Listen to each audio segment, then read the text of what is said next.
Hi friends, இப்போ நம்ம எங்கே போயிட்டுருக்கோம்னா நாடார் ஓவரியில் உள்ள ஒவ்வொரு சுயம்பலிங்க சுவாமியை தான் பார்க்க போகிறோம். வாங்க போகலாம்.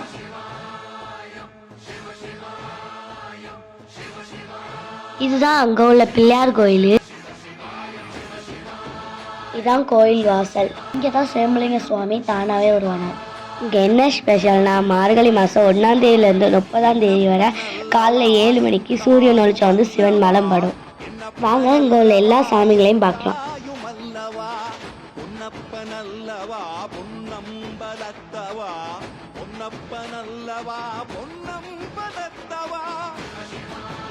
இதுதான் அங்க உள்ள முன்னோடி சுவாமிகள்.